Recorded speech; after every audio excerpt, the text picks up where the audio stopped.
que achou, diga amém. Amém. Vamos ler apenas o versículo de número 1 e 2. Evangelho de João, capítulo de número 2, a palavra de Deus diz assim, 3 dias depois, houve um casamento em Caná da Galileia, e a mãe de Jesus estava lá. Jesus também foi convidado com os seus discípulos para o casamento. Amém? Feche seus olhos, curva sua cabeça. Pai querido, nós te louvamos, Pai, te agradecemos porque o Senhor é um Deus bom. O Senhor é um Deus que é digno de todo louvor e de toda adoração. E nós estamos na tua casa nessa noite para louvar e engrandecer teu santo nome. E por conta disso, Pai, nós estamos aqui sedentos pela tua presença. Então, Deus querido, sonda o coração do meu irmão, sonda o coração da minha irmã, sonda o coração daquele que chegou aqui, Pai, com o coração contrito, quebrantado, precisando ouvir da tua palavra. E Deus querido, para louvor da tua glória, cumpre e manifesta do teu poder. Desde já, Pai, nós repreendemos todo ladrão da palavra e consagramos esse ambiente a Ti, Pai. E desde já nós erguemos um altar nesse lugar e começamos a clamar por Ti, Pai. Começamos a clamar pela família Alexandre, Rodrigues, Miranda, Pimentel, Carol, Aline, Elaine, Mateus, Lucas, e por essa pessoa que meu irmão coloca diante de Ti agora, nesse momento, Pai. Ele também está orando por a vida de alguém que aqui não está. Então, Pai querido, contempla esse coração para louvor da Tua glória. É o que eu te peço, te louvo e te agradeço, em nome de Jesus. E você que crê, diga amém e amém. Dê uma salva de palmas ao Senhor, em nome de Jesus. E antes de começar a palavra, eu quero só deixar um aviso ao seu coração, que no domingo próximo agora, nós não teremos o culto das 18 horas, por conta do jogo do Brasil. Olha para esse irmão aí, vê se ele está com cara de confiante ou não para esse jogo do Brasil. Olha aí, Beck está com a cara assim, que ele não está muito feliz, que ele já está vendo que alguma coisa aí vai acontecer. Vamos ter fé, Beck. Vamos ter fé. Não, vamos ter fé. Vai comer bacalhau que o Brasil vai ganhar, isso? Ah, tá. Tô meio por fora. Desculpa a vergonha que eu passei. Se Deus quiser, nós vamos ganhar, não vamos? Ai, que bom. Fiquei mais calmo agora. Queridos, o texto que nós lemos aqui agora, ele deixa algumas coisas para o meu e para o seu coração que não está escrito aqui na palavra de Deus. Mas, quando nós nos debruçamos acerca dessas letras que aqui estão, coisas vão sendo reveladas para o nosso coração. A letra diz algo para nós, que estava havendo um casamento e que a mãe de Jesus havia sido convidada para aquele casamento. Naturalmente, Jesus também fora convidado e os seus amigos também foram convidados para aquela festa. A palavra de Deus não diz, mas aqui nós sabemos que nesse casamento em Caná da Galileia, Jesus opera o seu primeiro milagre, relatado nos textos.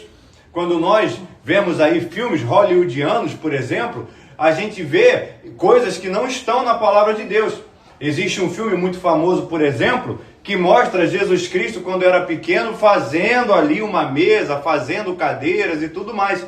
Existem alguns livros também que dizem que Jesus Cristo, quando era pequeno, operou inúmeros milagres. Contudo, a palavra de Deus, a Bíblia, que é onde a nossa fé está alicerçada, um amém. Eu vou te dar outra chance. A palavra de Deus, que é onde a nossa fé está alicerçada, melhorou. Diz que o primeiro milagre de Jesus Cristo foi nesse casamento. Nesse momento aqui, Jesus Cristo estava se revelando para a população que ali estava. Ele opera, naquele momento, a primeira maravilha que todo mundo vê e fala: caramba, esse garoto não é qualquer garoto não. É um garoto especial, é um garoto escolhido da parte dos céus. Naturalmente, se você cruzasse com Jesus Cristo hoje, andando ali na calçada, você chamaria Jesus para ir na sua casa. Sim ou não? Você chamou Jesus Cristo para vir para a sua vida, quem dirá na sua casa. E aí, você chamaria Jesus para ir para a sua casa, porque você já sabe dos prodígios e maravilhas que Jesus Cristo pode operar. Pode ser que de repente você fizesse uma amizade com Jesus Cristo e falasse: Jesus, eu quero te fazer um pedido especial, eu sei que o Senhor não tem nada a ver com isso, mas tem como o Senhor de repente fazer um milagrinho aqui em casa, coisa rápida, que de repente a louça está suja e aparecer limpa toda segunda-feira, por exemplo? Porque você sabe que Jesus Cristo ele é capaz de fazer isso na sua casa.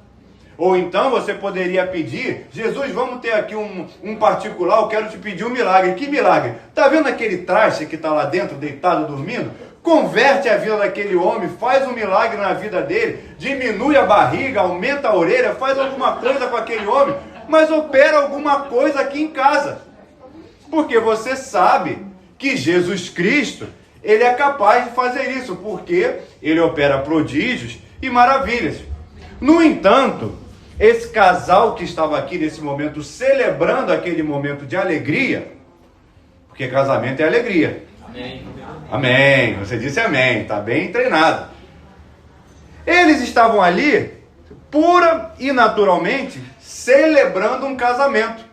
E chamaram Jesus Cristo para aquele momento, para estar junto deles, não por conta daquilo que Jesus Cristo poderia fazer, porque até aquele momento ele não tinha operado nenhum milagre. Eles chamaram Jesus Cristo para aquela festa porque conheciam Jesus Cristo e gostavam de Jesus Cristo não por aquilo que ele poderia fazer, mas por aquilo que ele era. Porque aquela mulher que ali estava não tinha, tal qual nós nos dias de hoje, visto os prodígios e milagres de Jesus Cristo. Então ela chamou Jesus Cristo porque conhecia o Crisanzinho, vamos dizer assim, desde pequeno. Conhecia aquele garoto e gostava dele por aquilo que ele verdadeiramente era e não por aquilo que ele poderia fazer. Queridos, nós que estamos aqui nessa noite e nós já temos uma caminhada com Jesus Cristo, eu creio que você está aqui nessa noite por esse mesmo motivo, não por aquilo que Jesus Cristo pode fazer na sua vida, porque ele pode fazer muitas coisas, diga amém, mas você está aqui na casa de Deus porque você gosta do Cristo Todo-Poderoso por aquilo que ele é, não por aquilo que ele pode fazer. Você gosta de Cristo porque ele é o seu Senhor, ele é o seu Salvador, ele é aquele que pode operar milagre na sua vida, sim, mas você adora e vem até a casa do seu pai por conta daquilo que ele verdadeiramente é. Você o adora não por aquilo que ele faz, você o adora por aquilo que ele é. Então, queridos, exalte ao Cordeiro, porque ele é digno de todo louvor e de toda adoração. E aproveita que você está com as suas mãos erguidas e bata na palma do seu irmão e fala assim: meu irmão, parabéns, porque nós estamos aqui por aquilo que ele é e não por aquilo que ele faz. Nós viemos até a casa do nosso Deus com uma expectativa no nosso coração, mas tal qual essa mulher, nós estamos aqui por aquilo que Jesus Cristo verdadeiramente representa para as nossas vidas. Se ele quiser, ele muda a sua história amanhã, diga amém. Se Deus quiser, ele te cura hoje, aqui, agora, nesse culto. Mas e se ele não quiser? Ele continua sendo Deus e você continua o adorando, porque você já entendeu e você fez que nem aquele discípulo: Senhor, para onde eu irei? Se só o Senhor tem as palavras de vida eterna. Aquele homem estava dizendo para Cristo: Cristo, eu não estou contigo por nenhum tipo de interesse. Eu estou contigo porque eu entendi que só o Senhor é o caminho, a verdade e a vida. E você está aqui nessa noite porque você também entendeu isso. Então, dá uma salva de palmas para esse Deus, porque aquilo que motiva o seu coração é por conta daquilo que Jesus Cristo é. E naquele momento, você conhece a história muito melhor do que eu, acontece um problema nesse casamento. A situação toma um rumo que acaba o vinho. A situação da festa, ela começa a entrar por dentro de uma vertente que quem olha, pensa assim: olha, vai dar ruim alguma hora, porque o vinho acabou. Quando isso acontece, Maria, ela chega para Jesus Cristo e faz um pedido para ele. Ela chega para o seu filho e pede para que ele, na verdade ela nem pede, ela dá uma ideia. Sabe o que é dar uma ideia? É quando quem é casado entende muito bem disso. Quem é casado entende. A esposa chega assim e fala: esqueci de tirar o frango do congelador hoje de noite. Aí você que é marido, você não vai falar é mesmo? Você não fala isso. Diga amém aí, pelo amor de Deus, você que é marido. Você fala assim: pede um iFood aí pra gente e tal. Porque ela te deu uma ideia. Tipo, esqueci. Tô com a vontade de não sei o que, de comer um negócio. Aí você, opa, é uma ideia, ela não fala. A mãe de Jesus, quando chega para Jesus, fala assim: eles não tem mais vinho lá. É uma ideia. E Jesus, quando responde, fala: não estou entendendo o que você está falando, não é minha hora, não está na hora de eu fazer nada. E aí Maria, então, ela fala: olha, façam tudo o que ele disser. Queridos, tem certas orações, de vez em quando, que a gente faz para Deus, que a gente fica com um pouco de vergonha de falar para Deus aquilo que passa no nosso coração verdadeiramente. E aí, de vez em quando, a gente vai conduzindo a oração através do Espírito Santo, que a gente faz muito que nem Maria. A gente não fala verdadeiramente o que a gente quer, mas a gente dá uma ideia. A gente fala: Deus, como seria bom se de repente, Senhor, aqui na minha casa eu pudesse expandir e construir mais um quarto para os meus netos ficarem aqui. Poxa, seria tão bacana. E aí, queridos, nós havemos de entender que o Espírito Santo conduz a nossa oração. Quem aqui já deu esse tipo de ideia para Deus? Você dá uma sugestão: Deus, que bom seria se de repente lá na igreja acontecesse. Não estou falando para fazer, Senhor, mas que bom seria se de repente acontecesse tal coisa. A gente não dá assim o caminho para Deus, mas a gente dá uma ideia. Deus, quem sabe se o Senhor aí remexendo, achar aí, não sei, Senhor. Entenda bem, queridos, que o Deus a quem eu sirvo e a quem você serve, Ele conhece os nossos corações. E Ele entende a oração que você faz. E Ele, pouco a pouco, Ele tem sondado o seu coração. E no momento certo, essa oração que você, de repente, tem vergonha de fazer, Ele vai responder com a resposta certa. E vai fazer aquilo que você tem tido vergonha de pedir para Deus. Porque Ele conhece o seu coração. Ele conhece os seus desejos. Ele conhece o seu pedido. Sabe aquela casa que você tem vergonha de pedir? Deus sabe que você quer. E na hora certa, Ele vai te dar do jeito que você tem pedido. Sabe aquela bênção que você pede? De repente você nem tem coragem de pedir direitinho. Senhor, me dá um 4 portas. Você fala assim: Senhor, me dá um carrinho, quem sabe? Se tiver direção tá bom. Mas Deus sabe que no seu coração qual é o desejo que você tem. E na hora certa Ele vai conceber e conceder aquilo que de repente você não tem coragem de pedir, mas que você guarda no mais profundo do seu coração. Porque Ele conhece aquilo que você tem guardado e que você tem vergonha de pedir. E Deus me trouxe aqui para te falar que na hora certa vai acontecer na sua vida.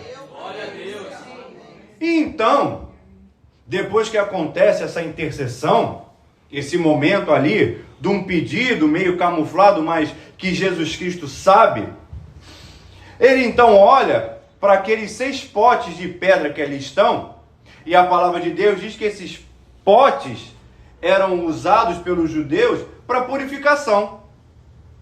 Aquele pote que ali estava naquele momento não era uma situação que era concebido para colocar bebida lá dentro. Era um pote que era usado, como eu já disse, vou frisar mais uma vez, para se purificar. Mas Jesus Cristo, quando olha para aquele pote, Ele olha e fala assim: olha, esse pote, ele tem potencial para que eu possa fazer algo a mais com ele. Os judeus, quando olhavam, falavam assim: não, esse pote é para purificação. Jesus, quando olhava, ele: não, esse pote aí é um pote que eu posso usar para ser instrumento do milagre que eu quero operar.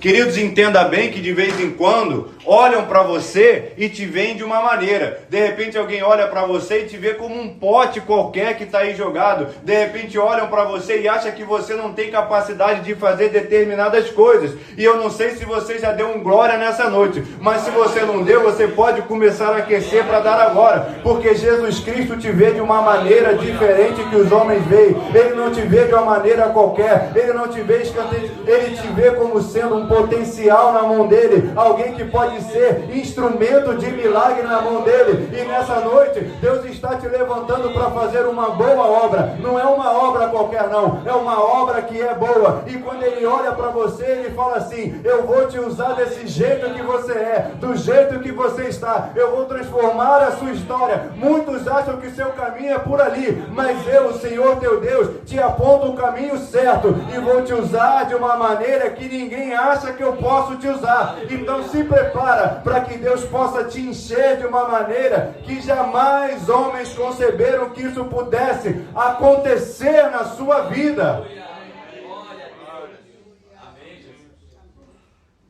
E aí então Jesus Cristo fala: ó, encham de água esses potes. E depois ele olha e fala: tira um pouco dessa água.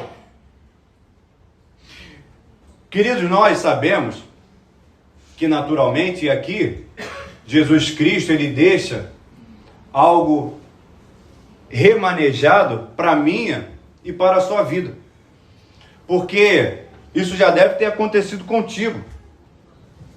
Nós de vez em quando nós traçamos planos, nós de vez em quando nós colocamos situações que nós temos na nossa vida e nós apresentamos diante de Deus. E Deus nos dá algumas instruções daquilo que nós havemos de fazer. E a gente começa a fazer as coisas da maneira que Deus nos instruiu.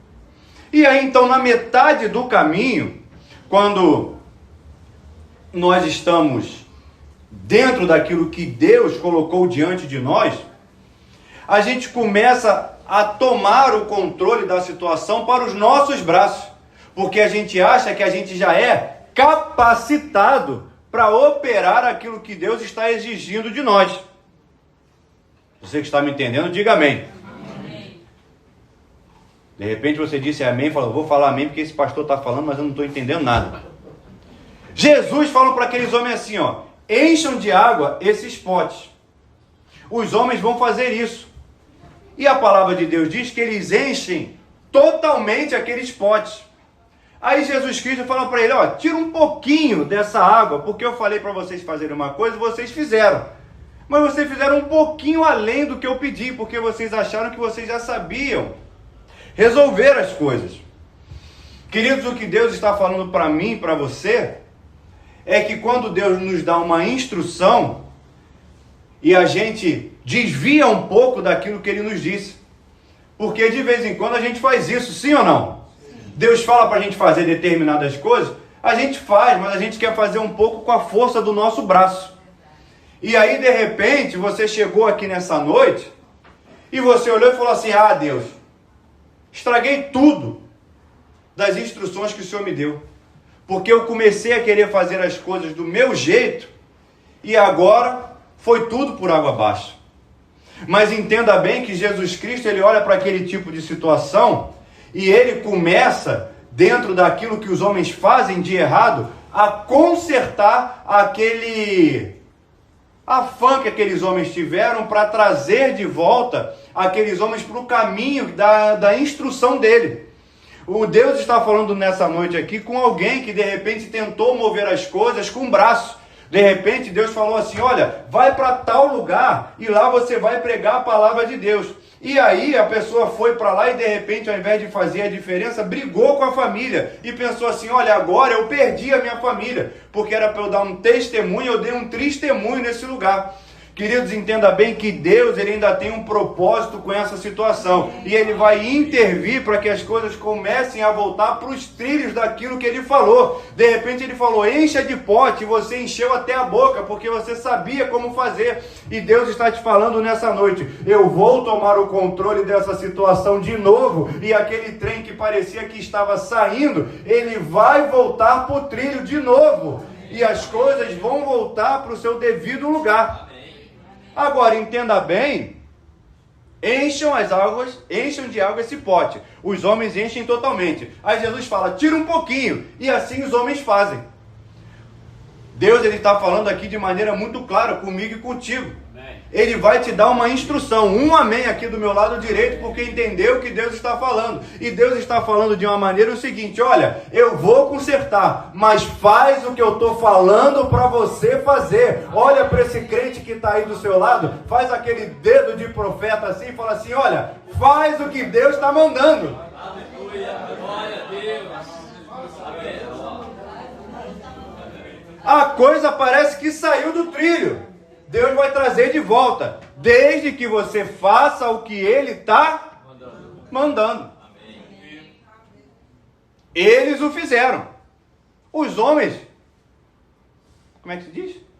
Receberam, não, obedeceram. Ih, gente, ó, o negócio está ficando ruim pro meu lado, hein? Eles obedeceram. No entanto, todo esse movimento, ele acontece, porque veja bem, quando isso tudo acontece na festa, Jesus Cristo, ele fala assim, ó, pega esse negócio aí, esse milagre, e leva para o responsável da festa. Leva lá para ele. E aí o que os caras fizeram? Obedeceram. Te dá mais uma chance de falar mais forte. Eles obedeceram. Até o Julinho ficou feliz. Eles obedeceram e fizeram o que ele tinha mandado. Quando o responsável recebe aquele vinho, ele fica feliz. E fala, olha, não sei de onde veio esse vinho, mas graças a Deus que veio. E aí eu preciso te explicar uma coisa. Olhe para cá para que você possa entender. Existia um responsável pela festa, que tinha que fazer o seguinte. Acho que isso existe até hoje, que chama cerimonialista, se eu não me engano. Você contrata uma pessoa, aí a pessoa pergunta, quantos convidados são? Aí você fala, uns 5.000, porque minha família é grande. Vou chamar o Maracanã todo pro meu casamento. Aí ela faz as contas. Ó, precisa de tanto, precisa disso, precisa daquilo. Você não entende nada de festa, você só quer fazer festa, só quer chamar as pessoas e fazer aquela bagunça santa no dia do casamento. O responsável é que faz as contas, de quanto a Coca-Cola precisa, de quanto empada. Se acabar a empada, a culpa é de quem? Cerimonialista. Da Nilma, coitada da Nilma, você está absolvida. Não, a Nilma ela só recebe encomenda. São 5.000 pessoas, Nilma, no casamento. Você faça empada, por favor. A responsável não é a Nilma, é a cerimonialista. Se a cerimonialista falar que só precisa de 2 empadas e faltar empada, a culpa é da cerimonialista. Naquela época, esse vinho aqui foi calculado pelo responsável da festa, pelo mestre-sala, aquele homem que estava lá na época. Hoje em dia, se no seu casamento faltar empada, no final do casamento você arruma uma confusão lá com o mestre-sala, com o cerimonial, e fala, poxa vida, paguei caro nesse serviço e está faltando. Mestre-sala, naquela época era mestre-sala. Hoje em dia é cerimonialista. Olha só o que você me arrumou. Fez uma confusão na minha festa porque faltou um monte de coisa. Só que naquela época, a situação era um pouco diferente. Quando o cerimonialista de hoje, mestre-sala, fazia uma situação que dava errado, no final da festa não tinha confusão, não. No final da festa tinha morte. Por quê? O cerimonialista, quando ele cometia um erro assim escabroso dessa forma, ele era condenado à morte. Diga misericórdia aí no seu lugar. Então, quando o vinho começa a acabar naquela festa, alguém olhou para aquela situação e falou assim, olha, essa festa não vai acabar bem. Parece que é uma festa, mas vai acabar com... Você ficou com medo de falar. Ficou com medo, delegado? Pode falar, não tem problema não, que ela não vai vir te buscar hoje. Parecia que era festa, mas ia acabar em morte, querido. E aí alguém olhou para aquele tipo de situação e falou assim, não, festa é festa. Festa não combina com morte. E existia uma aparente sentença naquele lugar. Mas aí então, uma serva de Deus se levantou para quê? Para livrar alguém da morte naquela noite. O que Deus está falando comigo, o que Deus está falando contigo, é que vai ter festa. Diga amém aí no seu lugar. E aonde tem festa, não vai ser festa de morte não. Vai ser festa de vida, vai ser festa de alegria. Vai exaltando ao Cordeiro aí, porque de repente a festa pode tomar outro rumo. Mas Jesus Cristo resolveu entrar nessa história aí e falar, isso é festa com sabor de festa. Vai ter Coca-Cola, vai ter bolo, vai ter empada da Lima, vai ter de tudo um pouco. E aonde tem festa, não vai ter morte não, porque um servo de Deus se levantou para interceder, uma serva de Deus se levantou para interceder. Eu não sei qual é a situação na sua vida que de repente você olha e fala, isso não vai acabar bem não, mas Deus está te levantando hoje, Deus está te levantando aí do seu lado, Deus está levantando essa mulher, Deus está levantando esse homem de Deus para fazer o quê? Para mudar o rumo dessa festa, porque o inimigo queria entrar e colocar morte naquele lugar, mas Deus te levantou como uma intercessora, Deus te levantou como um intercessor, e naquele lugar que você olha e fala, vai ter morte ali, Deus me trouxe aqui para te falar hoje, não vai ter morte não, vai ter júbilo de festa, porque Deus te levantou para fazer a diferença, e fazer a diferença como, pastor? Orando para Jesus Cristo, para que Ele entre e possa fazer a diferença naquela situação. Eu não sei o que está entrando na sua vida que você olha e pensa, isso não vai acabar bem. Deus te trouxe aqui nessa noite para você começar a orar por essa causa que parece impossível, mas que vai acabar bem e que vai acabar com vida. Aproveita que você está com a sua mão levantada e se coloca de pé aí no seu lugar para que a gente possa orar por essa situação que te trouxe aqui nessa noite. E você chegou na casa de Deus, você não sabe nem porquê. Aleluia! Aconteceu um negócio lá que você falou assim, quer saber de uma coisa? Vou para a igreja. Amém. Que se eu ficar em casa aqui vai dar morte. Eu vou para a igreja.